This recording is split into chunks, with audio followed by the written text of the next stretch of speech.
بسم الله الرحمن الرحيم. الحمد لله الملك الديان، مقدر الليل على النهار ومقدر النهار على الليل.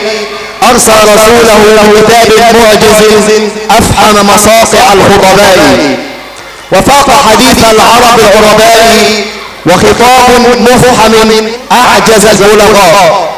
أساس الفصاحة وينبوع البلاغة والبراعة. القرآن معجز ببيانه وخطابه ولفظه وكلمه، تحدى الله به العرب والعجم والإنس والجن في كل الأمم أن يأتوا بسورة ب10 آيات بل بآية مثله فما استطاعوا. قل إن اجتمعت الإنس والجن على أن يأتوا بمثل هذا القرآن لا يأتون بمثله ولو كان بعضهم لبعض ظهيرا. ألا إنه التنزيل والذكر والهدى، فأكرم بتاليه وأعظم له الأجر. ففيه من الإعجاز ما حير الفكر، وفيه من الإيجاز ما حير الفكر. تحدى به الأقوام فالكل مفحم، وأي بليغ ما تغنى به فخرا. ثم الصلاة على المعصوم سيدنا محمد أزكى البرية إيمانا وعرفانا. ما ناض برق وما هب النسيم، وما مس الحجيج لبيت الله أركانا، أو قهقه الرعد في هداء مجنه، أو ناح طير على الأغصان أزمانا. والآل والصحب ثم التابعين لهم على المحجة إيمانا وإحسانا. صلى الله عليه وعلى أصحابه أفضل الصلاة وأتم التسليم. وبعد، أيها الآباء ضيوفنا الكرام، حفلنا الكريم نحييكم بتحية من القلب يطيب شذاها مسكا وريحانا، وتحمل في طياتها حبا ووفاء تحية أهل الجنة يوم يلقونه سلام. فالسلام عليكم ورحمة الله وبركاته. أيها الكرام، طبتم وطاب ممشاكم وتبوأتم من الجنة منزلا، فحضوركم شرف لنا ويضفي على حفلنا أنسا وسرورا. فبارك الله في مسعاكم وجعل الجنة مثوانا ومثواكم، اللهم آمين. أيها الكرام، على موائد القرآن يحلو اللقاء. ها هي حلقة تحفيظ الأستاذة مها جمعة عزازي أتت اليوم لتنثر لكم الدرر والياقوت، سائلين من الله أن يتقبل منها ويجزيها خير الجزاء. نحن في عصرنا الحاضر بحاجة إلى القرآن نتلوه ونتدبره ونحيا به ونتعامل معه ونتحرك ونصلح أنفسنا ومجتمعاتنا على هديه، ونقيم مناهج حياتنا على أسسه ومبادئه وتوجيهاته. أيها الكرام، خير بداية مع القرآن الكريم آيات من الذكر الحكيم يتلوها علينا القارئ فايز علاء سيد أحمد، فليتفضل مشكورا. أعوذ بالله من الشيطان الرجيم.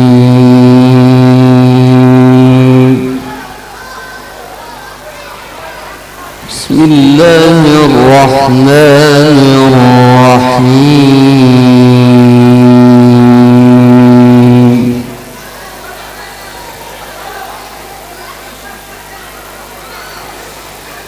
إن الذين يتلون كتاب الله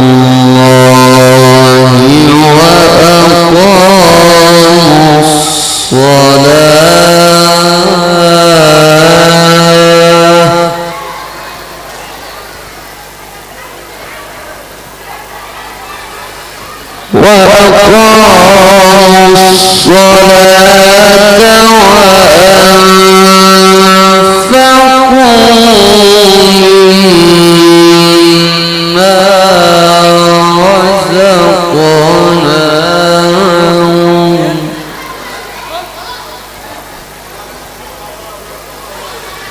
وأنفقوا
مصدق لما بين يديه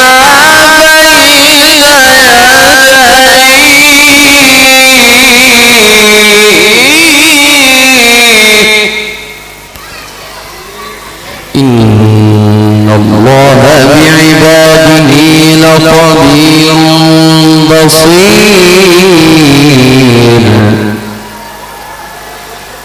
ثم أورثنا الكتاب الذين اصطفينا من عبادنا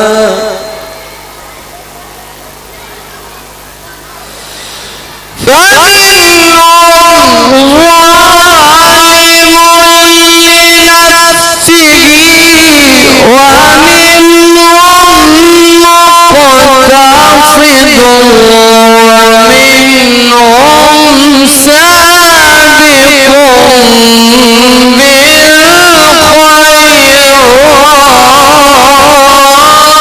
بالخيرات.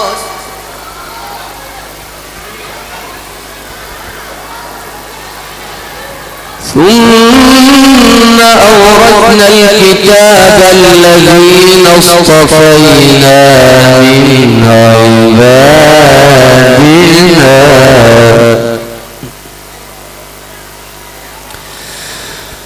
فمنهم ظالم لنفسه ومنهم مقتصد ومنهم سابق بالخيرات بإذن الله.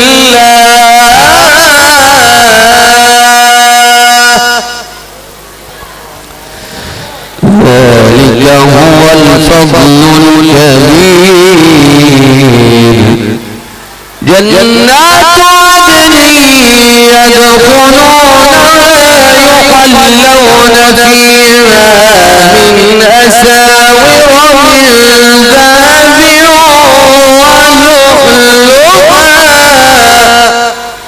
ولؤلؤا ولباسهم